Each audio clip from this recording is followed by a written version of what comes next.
ഞാൻ being A hockey player പറയുകയാണെങ്കിൽ ഹോക്കിയെ വളർത്തുന്നില്ല എന്നുള്ളത് എനിക്ക് കറക്റ്റായിട്ട് പറയാൻ പറ്റും. കാരണം ഞങ്ങളായിരുന്ന സമയത്തും ജോലി കിട്ടാനൊക്കെ ഞങ്ങൾക്ക് ഭയങ്കര പാടായിരുന്നു. ഈവൻ ലിറ്റിഗേഷനൊക്കെ പോയിട്ടാണ് കുറേ ആൾക്കാർ, ഇപ്പോൾ സെക്രട്ടേറിയറ്റിലൊക്കെ വർക്ക് ചെയ്യുന്നവരൊക്കെ ലിറ്റിഗേഷനിൽ കൂടെ കയറിയ കുറേ ആൾക്കാരുണ്ട്. മാറ്റം ശരിക്കും ഗവൺമെൻറ്റിൻ്റെ സപ്പോർട്ട് ഇല്ലാതെ ഒരു മാറ്റവും നടക്കില്ല. കാരണം ഗവൺമെൻറ് എല്ലാ സ്പോട്ടിനെയും ഈക്വലി കണ്ടിട്ട് വേണം മുന്നോട്ട് കൊണ്ടുപോകാൻ. ഇവിടെ ഒരു ടർഫ് ഉണ്ടായിട്ട് അവർക്ക് ആ ടർഫ് എക്സ്പീരിയൻസ് കിട്ടുന്നില്ല. അത് ഒരു കോളേജ് പിടിച്ചു വെച്ചിരിക്കുകയാണ്, ഗവൺമെൻറ് പിടിച്ചു വെച്ചു എന്ന് പറയാൻ പറ്റില്ല. കാരണം ഞാൻ തന്നെ ഞെട്ടിപ്പോയി. ഹോക്കി ലവേഴ്സോ? എനിക്ക് അങ്ങനെ ഒരു ഹോക്കി ലവേഴ്സ് എന്ന് പറഞ്ഞിട്ടൊരു സംഘടന ഉള്ളതായിട്ടറിയില്ല. എനിക്കറിയണത് എറണാകുളം ഹോക്കി ലവേഴ്സാണ്. അപ്പോൾ ഈ ഹോക്കി ലവേഴ്സ് എന്താണെന്ന് സത്യം പറഞ്ഞാൽ അറിയില്ല. നമുക്ക് എന്തെങ്കിലും ചെയ്യണമെന്ന് പറഞ്ഞിട്ട് ഉണ്ടായ ഒരു ഗ്രൂപ്പാണ് ഒരു ഹോക്കി ലവേഴ്സിൻ്റെ ഗ്രൂപ്പ്, അതായത് എറണാകുളം ഹോക്കി ലവേഴ്സ് എന്ന് പറയുന്നത്.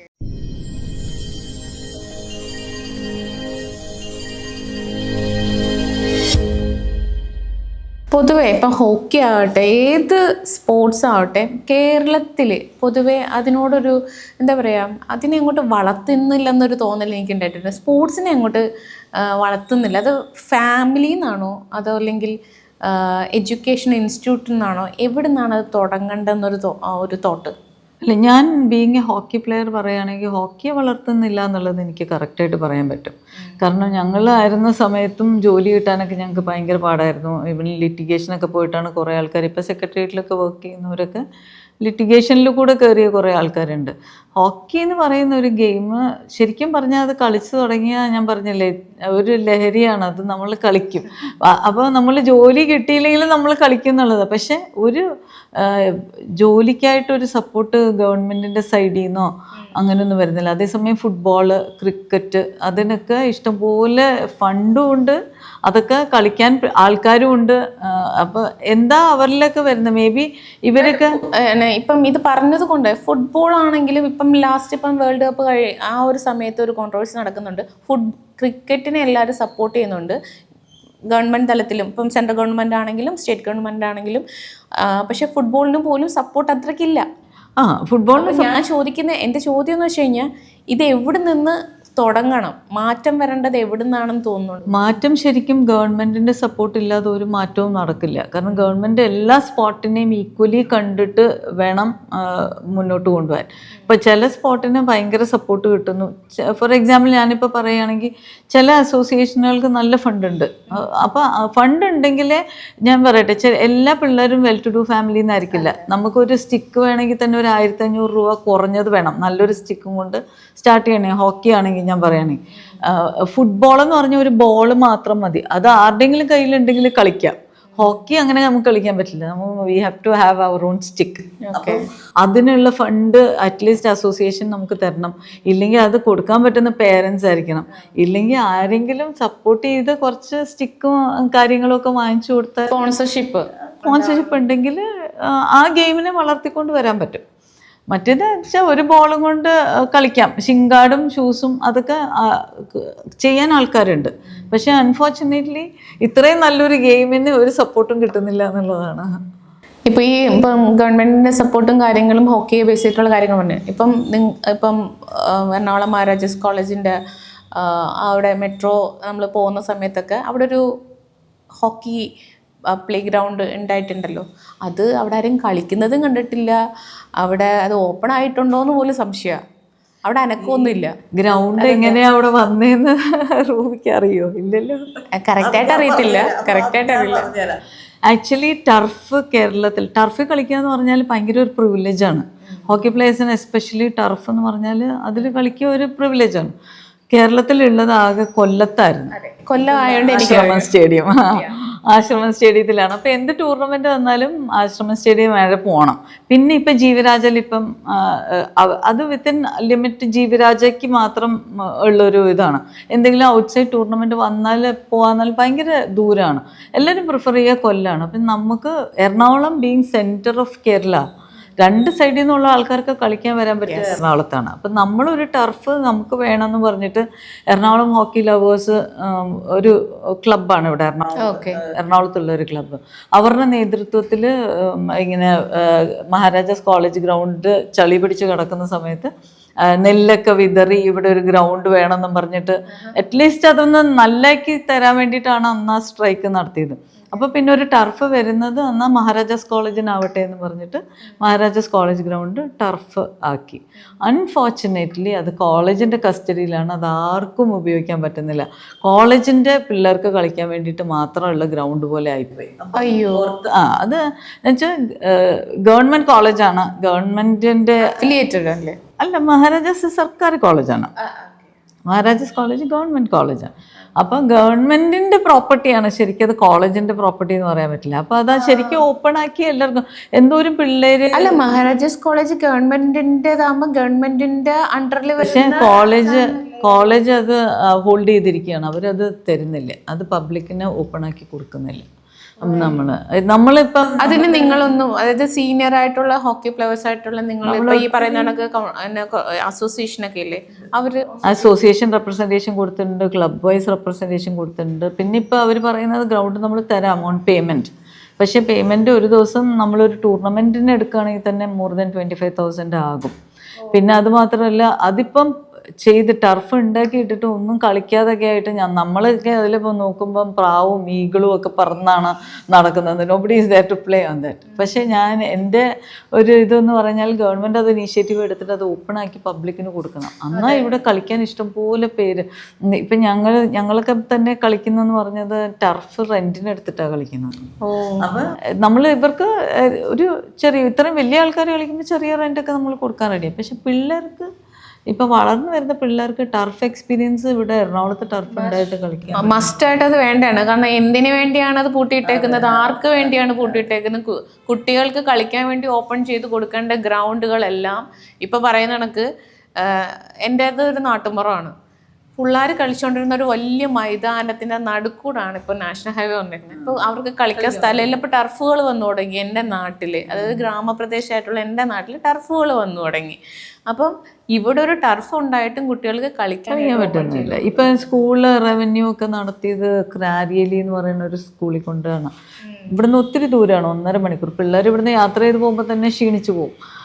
ഇവിടെ ഒരു ടർഫ് ഉണ്ടായിട്ട് അവർക്ക് ആ ടർഫ് എക്സ്പീരിയൻസ് കിട്ടുന്നില്ല. അത് ഒരു കോളേജ് പിടിച്ചു വെച്ചിരിക്കുകയാണ്. ഗവൺമെൻറ് പിടിച്ചു വെച്ചു എന്ന് പറയാൻ പറ്റില്ല. ഗവൺമെൻറ് ഒരു നെഗോസിയേഷൻ ഒക്കെ നടത്തിയൊക്കെ ചെയ്തു. പക്ഷെ they are ready to give only on payment. അത് മാറണം. ഇപ്പോൾ അടുത്തൊരു ന്യൂസ് കണ്ടിരുന്നു, അതായത് കേരള ജൂനിയർ ഹോക്കി ടീം നമ്മളെ സ്റ്റേറ്റിനെ റെപ്രസെൻറ്റേറ്റീവ് ചെയ്തു പോയ ഒരു മാച്ചിൽ 2 ടീം പോയെന്ന്. സത്യം പറഞ്ഞാൽ കേട്ടപ്പോൾ ഇതെന്താ സംഭവിക്കുന്നത്, നമുക്കൊരു ഉള്ളിലൊരു ഒരു എന്താ പറയുക, ഒരു വിഷമോ അല്ലെങ്കിൽ ഇതെന്താ ഇങ്ങനെ നമ്മുടെ നാടിനെ ഇങ്ങനെ ചീത്തയാക്കിയാണൊക്കെ ഒരു ഫ്രെയിമാണ് എനിക്ക് ഫീൽ ചെയ്തത്. അതെന്തപ്പാ, അതിനെക്കുറിച്ച് എന്താ പറയാനുള്ളത്? അതെന്താ സംഭവം നടന്നതെന്നറിയോ?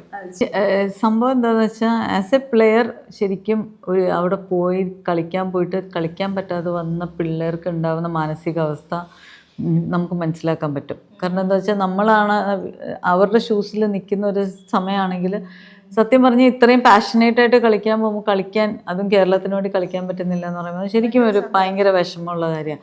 സംഭവിച്ചതെന്ന് വെച്ചാൽ, ഞാൻ നേരത്തെ പറഞ്ഞ ഒരു ഗെയിമിന് every game has an association. Kerala ഹോക്കിക്കും കേരള ഹോക്കി അസോസിയേഷൻ ഉണ്ട്. പക്ഷെ വേറെ കുറച്ച് senior players Kerala hockey association അതിൻ്റെ നടത്തിപ്പ് കറക്റ്റ് അല്ല എന്ന് പറഞ്ഞിട്ട് ലിറ്റിഗേഷന് പോയിട്ടുണ്ടായിരുന്നു.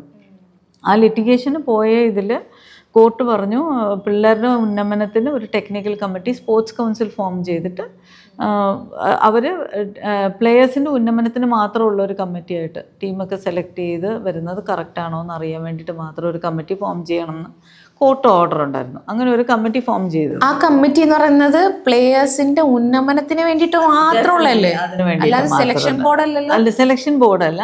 അവർക്ക് ഒരു ടെക്നിക്കൽ കമ്മിറ്റി രൂപീകരിച്ചിട്ടുണ്ട്. അവർക്ക് സെലക്ഷൻ നടത്താം, ബോർഡായിട്ടല്ല.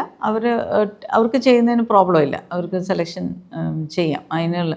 പക്ഷേ ടൂർണമെൻ്റൊക്കെ നടത്തിയത് സ്റ്റേറ്റ് ചാമ്പ്യൻഷിപ്പ് നടത്തി, അതായത് ഒരു ജില്ല റെപ്രസെൻ്റ് ചെയ്ത് പല ജില്ലകൾ തമ്മിലുള്ള മത്സരത്തിൽ നിന്നാണ് കേരള ഹോക്കി ടീമിനെ തിരഞ്ഞെടുത്തത്. തിരഞ്ഞെടുത്തത്. ആ ടീമിനെ തിരഞ്ഞെടുത്ത് ഹോക്കി ഇന്ത്യ അഫിലിയേറ്റഡ് യൂണിറ്റാണ് കേരള ഹോക്കിയുടെ. അപ്പോൾ നമുക്ക് ഡെഫിനറ്റ്ലി ഹോക്കി ഇന്ത്യ അംഗീകരിച്ചിരിക്കുന്നതുകൊണ്ട് നമുക്ക് ആ ടൂർണമെൻറ്റ് പങ്കെടുക്കുന്നതിന് കുഴപ്പമില്ല. പക്ഷേ ടെക്നിക്കൽ കമ്മിറ്റി സെലക്ട് ചെയ്ത ടീമിനെ കോടതിയുടെ ഉത്തരവ് പ്രകാരമുള്ളൊരു ടെക്നിക്കൽ കമ്മിറ്റിയാണല്ലോ. അപ്പോൾ അവരും ടീമിനെ സെലക്ട് ചെയ്തു. പക്ഷേ അവർക്ക് 18 പ്ലേയേഴ്സിനെ പോലും കിട്ടിയില്ല എന്നുള്ളതാണ് അറിയണത്.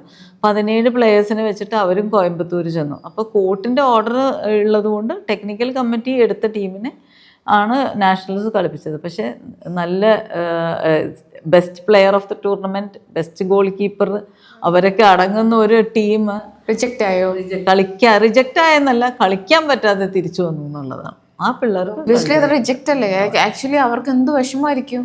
ഭയങ്കര മാനസികമായിട്ട് ഭയങ്കര ബുദ്ധിമുട്ടുകൾ ശരിക്കും ഉണ്ടാക്കുന്നുണ്ട്. അവർ ഭയങ്കര വിഷമിച്ചാണ് ശരിക്കും തിരിച്ചവിടുന്ന് വന്നത്. What is the politics behind this? Some are thinking good of hockey. Some say we will do better than them.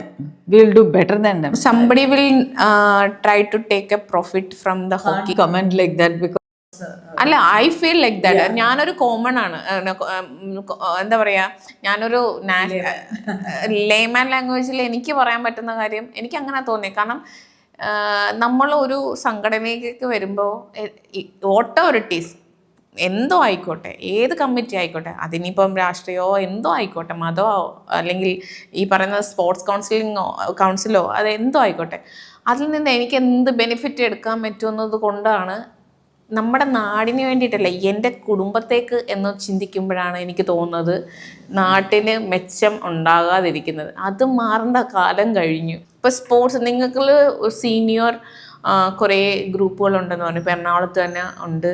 അപ്പം നിങ്ങളുടെ ആക്ടിവിറ്റി, അതായത് കുഞ്ഞുങ്ങളുടെ കാര്യത്തിന് വേണ്ടിയിട്ടുള്ള ആക്ടിവിറ്റി എങ്ങനെയാണ് ഇപ്പോൾ നടക്കുന്നത്? ഇപ്പം ഞാൻ പറഞ്ഞില്ലേ, പണ്ട് കാലത്ത് കുറച്ച് പേരേ ഉണ്ടായിരുന്നുള്ളൂ. അപ്പോൾ ഒരു യൂണിറ്റി ആയിട്ട് പോവായിരുന്നു. ഇപ്പം ഇഷ്ടംപോലെ ആൾക്കാരുള്ളപ്പോൾ പല പല ക്ലബ്ബുകൾ ആണ്. ക്ലബ്ബ് റെപ്രസെൻ്റ് ചെയ്തിട്ടാണ് ആദ്യം അവിടെ നിന്നാണ് കളി സ്റ്റാർട്ട് ചെയ്യുന്നത്. ക്ലബ്ബുകൾ തമ്മിലുള്ള മത്സരത്തിൽ നിന്നാണ് ജില്ലാ ടീമിനെ സെലക്ട് ചെയ്യുന്നത്.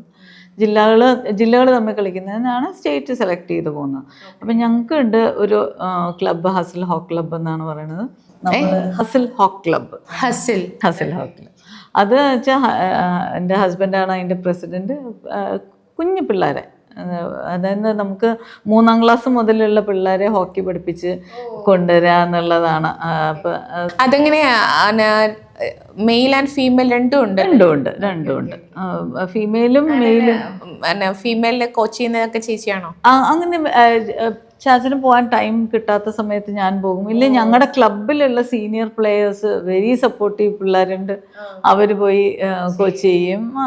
അങ്ങനെ ഒരു അക്കാഡമിക്കായിട്ട് തന്നെയാണ് നമ്മൾ പോണത്.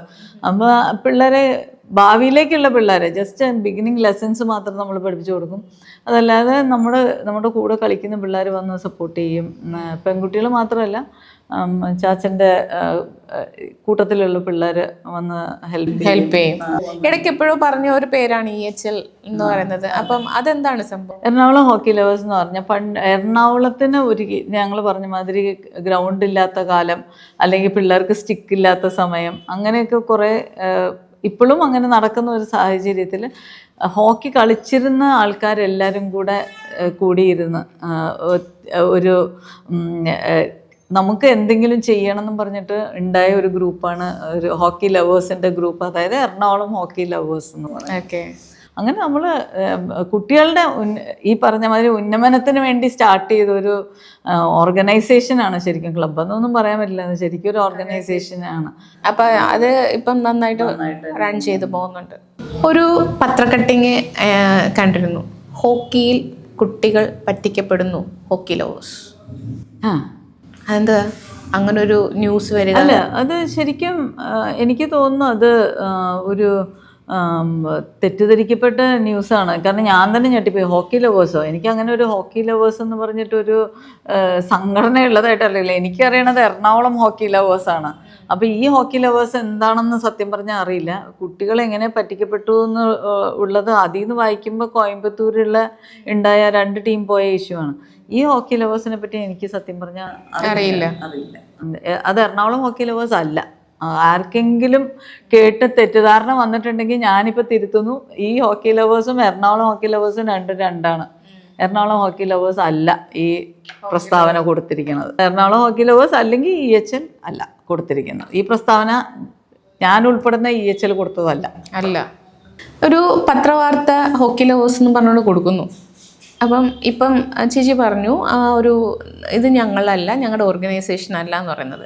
അപ്പോൾ അതിന് എന്താണ് നിങ്ങൾ ബദലായിട്ട് ചെയ്യാനായിട്ട് ഉദ്ദേശിക്കുക? അതായത് ചുമ്മാ ഒരാൾക്ക് പത്രസമ്മേളനം വിളിച്ച് കുട്ടികൾ പറ്റിക്കപ്പെടുന്നു എന്ന് പറഞ്ഞൊരു ഒരു ന്യൂസ് കൊടുക്കുമ്പോൾ നാളെ ഈ ഹോക്കിയിലേക്ക് വരാനുള്ളതും അല്ലെങ്കിൽ സ്റ്റിൽ കളിക്കുന്ന കുട്ടികളുടെ പേരൻസിൻ്റെ ചിന്ത ഒന്ന് ആലോചിച്ച് നോക്കൂ. അല്ല, നമ്മളെന്ന് പറഞ്ഞാൽ നമ്മുടെ കൂടെ ഇപ്പം സ്റ്റേറ്റ് കളിക്കാൻ കൊണ്ടുപോകുന്ന പിള്ളേരാണെങ്കിൽ തന്നെ പേരൻസായിട്ട് നല്ല കോർഡിനേഷൻ നമുക്കുണ്ടാവും. നമ്മൾ അവരെ പ്രോപ്പർലി രജിസ്റ്റർ ചെയ്തിട്ടൊക്കെയാണ് കൊണ്ടുപോകണത്.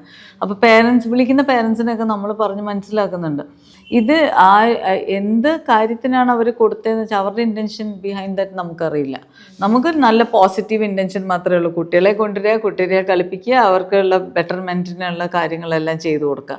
അത് നമ്മൾ അവരുടെ പേരൻസിന് കൺവിൻസിങ്ങുമാണ്. പൊതുജനങ്ങൾക്കും അത് കറക്റ്റായിട്ട് അറിയാം. ഈ ഒരു ന്യൂസ് എനിക്ക് തോന്നുന്നു ജസ്റ്റ് കുറച്ച് ഹോക്കി പ്ലെയേഴ്സിൻ്റെ ഈ പേര് കൊണ്ടുള്ളൊരു ഡിഫറൻസ് മാത്രമേ അതിൻ്റെ അകത്ത് ഉള്ളൂ. എന്നുവെച്ചാൽ തെറ്റിദ്ധരിക്കാൻ വേണ്ടിയിട്ട് എറണാകുളം ഹോക്കി ലവേഴ്സ് അല്ലെങ്കിൽ EHL എന്ന് പറഞ്ഞാൽ ഇന്ത്യ മൊത്തം അറിയപ്പെടുന്ന ഒരു, കാരണം ഞങ്ങൾ EHLൻ്റെ പേരിൽ കളിക്കാനും പോകുന്നുണ്ട്, ഇപ്പോഴും കളിക്കാൻ പോകുമ്പോൾ EHL എന്ന് പോകുന്നുണ്ട്. അപ്പോൾ ഇതാരെങ്കിലും ഒന്ന് ട്രാൻസ്ലേറ്റ് ചെയ്ത് നോക്കിയാൽ ഹോക്കി ലവേഴ്സ്. അപ്പോൾ ഹോക്കി ലവേഴ്സ് കൊടുത്ത എന്തെങ്കിലും ആണെന്നുള്ള തെറ്റിദ്ധാരണ വരാൻ സാധ്യതയുണ്ട്. ശരിക്കും ഞാൻ വരെ തെറ്റിദ്ധരിച്ചു പോയി. പിന്നെ ഹസ്ബൻഡാണ് എനിക്ക് ക്ലാരിഫൈ ചെയ്തത്, നമ്മുടെ ഹോക്കി ലവേഴ്സ് അല്ല, ഇത് വേറെ ഹോക്കി. അതുകൊണ്ട് പേരൻസിന് ഞങ്ങളെ വിളിക്കുന്നവർക്കൊക്കെ നമ്മൾ കൺവിൻസിങ് റിപ്ലൈ കൊടുക്കുന്നുണ്ട്. They are not worried now. ചേച്ചി ഇപ്പം പറഞ്ഞല്ലോ, ഇപ്പം നിങ്ങൾ സീനിയർ ആയിട്ടുള്ള ഹോക്കി പ്ലെയേഴ്സിൻ്റെ ഹസിൽസ് ആണെങ്കിൽ ഇപ്പം നിങ്ങളുടെ രണ്ടുപേരുടെ ആണെങ്കിലും EHL ഇവരുടെ ഒരു എയിം എന്താണ്? EHL എന്ന് പറയുന്ന EHL ആക്ച്വലി ഞാൻ കുഞ്ഞിലെ കളിച്ചിരുന്ന കാലഘട്ടത്തിൽ എൻ്റെ കൂടെ കളിച്ച ആൾക്കാർ ഉൾപ്പെടുന്ന ഒരു ഗ്രൂപ്പാണ്. സോ അന്ന് മുതൽ ഇന്ന് വരെ ഞാൻ കാണുന്ന അവരെന്ന് പറഞ്ഞാൽ ഹോക്കിയുടെ ബെറ്റർമെൻറ്റിന് വേണ്ടിയിട്ട് വർക്ക് ചെയ്യുന്ന ആൾക്കാരാണ്. ഞങ്ങളാണെങ്കിലും ഞങ്ങളുടെ ക്ലബ്ബാണെങ്കിലും ഹോക്കിയുടെ ബെറ്റർമെൻറ്റിന് വേണ്ടിയിട്ട് മാത്രമാണ്. ശരിക്കും പറഞ്ഞാൽ ഇപ്പോഴത്തെ കാലത്തിൽ പിള്ളേർ മോർ അഡിക്റ്റഡ് ടു മൊബൈൽ, അല്ലെങ്കിൽ വഴിതെറ്റി പേരൻസ് രണ്ട് പേരൻസും ജോലി ചെയ്യാതെ ഇപ്പോഴത്തെ കാലത്ത് നടക്കില്ലെന്ന് എല്ലാവർക്കും അറിയാം. സോ പിള്ളേർ വഴിതെറ്റാൻ എളുപ്പമാണ്. അവർ ഗാഡ്ജറ്റ്സിന് അഡിക്റ്റഡ് ആവും, അല്ലെങ്കിൽ മോർ ഇൻ ടു ഡ്രഗ്സ്, അല്ലെങ്കിൽ അങ്ങനത്തെ കുറേ കാര്യങ്ങൾ. പക്ഷേ നമ്മളൊരു ഗെയിമിൽ ഇൻവോൾവ് ആണെങ്കിൽ ആ ഞാൻ പറഞ്ഞില്ലേ, ഗെയിമാണ് നമ്മുടെ ലഹരി. അപ്പോൾ വീട്ടിൽ വന്നായാലും ബോളും സ്റ്റിക്കും കൊണ്ട് കളിക്കുക, ലീഷർ ടൈം കിട്ടുമ്പോൾ ഒക്കെ കളിക്കാൻ പോവുക. അത് EHL ആണെങ്കിലും ഹസൽ ഹോക്കാണെങ്കിലും എനി ക്ലബ്സ്, ഏത് ക്ലബ് എടുത്താലും കൂടുതലും ലഹരിക്ക് വിരുദ്ധമായിട്ടാണ് ആവട്ടെ എന്ന് വിചാരിച്ചിട്ടാണ് ഹോക്കി കൊണ്ടുവരുന്നത്. നമ്മളത് എൻ്റർടൈൻ ചെയ്യുന്നില്ല, നമ്മുടെ കൂട്ടത്തിലുള്ളവരാരും അത് യൂസ് ചെയ്യുന്നില്ല. അത് നമ്മൾക്ക് ശരിക്കും പറഞ്ഞാൽ ഡിക്ലെയർ ചെയ്യാം, ആരും അത് യൂസ് ചെയ്യുന്നില്ല, നമ്മളത് യൂസ് ചെയ്യാതിരിക്കാനാണ് ഈ ഹോക്കിയിലേക്ക് പിള്ളേരെ കൊണ്ടുവരുന്നത്. EHLൻ്റെ ടാഗ് ലൈൻ തന്നെ ആഡ് ഹോക്കി അവോയ്ഡ് ഡ്രഗ്സ് എന്നാണ്. സോ എല്ലാം ഹോക്കിയുടെ ബെറ്റർമെൻറ്റിന് വേണ്ടിയിട്ട് മാത്രം ചെയ്യുന്നതാണ്, to avoid all kinds of drugs. അപ്പോൾ നെക്സ്റ്റ് എന്താ പറയുക, ഇതൊക്കെ പറഞ്ഞപ്പോഴത്തേക്കും പറയുന്നില്ലേ ഈ ഗൂസ് ബംസ് എന്നൊക്കെ പറഞ്ഞില്ലേ, സിംഗപ്പെണ്ണിടാ എന്ന് പറയുന്നത്. അപ്പോൾ ഈ പറയുന്ന നെക്സ്റ്റ് എന്താണ് പ്ലാൻ? നെക്സ്റ്റ് അടുത്ത വരുന്ന കളി എന്താണ്, എവിടെയാണ് കളിക്കാൻ പോണേ? അടുത്ത വരുന്നതെന്ന് പറഞ്ഞാൽ ഞാൻ പറഞ്ഞില്ലേ, ഞങ്ങൾക്ക് ക്ലബ്ബുണ്ട്. ഒന്ന് ഞങ്ങളുടെ ഓൺ ക്ലബ്ബ്, ഒന്ന് ഞങ്ങളായിരിക്കുന്ന ക്ലബ്ബ്, പിന്നെ ഒന്ന് എറണാകുളം ഹോക്കി ലവേഴ്സ്, അപ്പോൾ EHL. അപ്പോൾ ഇതെല്ലാം എവിടെ കളിയുണ്ടെങ്കിലും ആദ്യം ഇറങ്ങി പുറപ്പെടുന്ന ആൾക്കാരാണ് ഞങ്ങൾ. അപ്പോൾ ഇപ്പോൾ ഇനി വരുന്നത് ഓഗസ്റ്റിൽ വരുന്നുണ്ട്. എറണാകുളത്ത് തന്നെ നമ്മളൊരു കളി പ്ലാൻ ചെയ്യുന്നുണ്ട്, ഓഗസ്റ്റിൽ വരുന്നുണ്ട്. പിന്നെ തലശ്ശേരിയിലൊരു ചെറിയ ഹോക്കി ടർഫ് വരുന്നുണ്ട്. UTC ക്ലബ്ബ് നടത്തുന്ന ടൂർണമെൻറ്റ് സെപ്റ്റംബറിൽ വരുന്നുണ്ട്. നവംബർ ഞങ്ങൾ എല്ലാ വർഷവും ഒമാനിൽ ഒരു ടൂർണമെൻ്റ് ഉണ്ടാവും. സാധാരണ പിള്ളേരാണ്, ഓപ്പൺ കാറ്റഗറിയാണ് കളിക്കാൻ പോണത്. ഇപ്രാവശ്യം വെറ്ററൻ കാറ്റഗറി ഞങ്ങൾ ട്രൈ ചെയ്യുന്നുണ്ട്. അങ്ങനെയാണെങ്കിൽ fly to Oman in November എന്ന് വിചാരിക്കുന്നു. അപ്പോൾ all the best for that. Thank you. അപ്പോൾ ഈ പറയുന്ന പോലെ കേരളത്തിൽ ഹോക്കിക്ക് നല്ലൊരു പേര് കൊടുക്കാൻ നിങ്ങളുടെ ഒരു ഗ്രൂപ്പ് ഓഫ് ഹോക്കി പറഞ്ഞ കണക്ക് EHL ആവട്ടെ, ചേച്ചിയുടെ ഹസ്ബൻഡിൻ്റെ ക്ലബ്ബുകളാവട്ടെ, എല്ലാത്തിനും ആ ഒരു ഓർഗനൈസേഷന് പറ്റട്ടെ. ഇനി വരുന്ന കുട്ടികൾക്ക് ഹോക്കിയോട് ഒരുപാട് പ്രിയം വരാനായിട്ട് നിങ്ങളുടെ ഓരോ എലിമെൻറ്റ് നിങ്ങൾ ഇട്ട് വയ്ക്കുന്ന എല്ലാം ഹെൽപ്ഫുൾ ആവട്ടെ. ഒരുപാട് ആയുരാരോഗ്യ സൗഖ്യത്തോടെ ഇനിയും ഒരുപാട് ഗെയിംസൊക്കെ കളിക്കട്ടെ ചേച്ചിയും. അപ്പോൾ സന്തോഷം ഇത്ര നേരം നമ്മളുടെ കൂടെ കൂടിയതിന്. അപ്പം thank you so much. Thank you from my side also. എന്നെ കൺസിഡർ ചെയ്തതിന് പ്രത്യേകിച്ച് നന്ദി. എനിക്ക് ഹോക്കിയെ പറ്റി പറയാൻ പറ്റിയത് ഒരു പ്ലാറ്റ്ഫോം. എന്നെ ഇങ്ങനെ ആരും ഹോക്കിയുടെ പേരിൽ ഇൻ്റർവ്യൂവിന് വിളിച്ചിട്ടില്ല. So it was my privilege to be with you. Thank you so much. Thank U.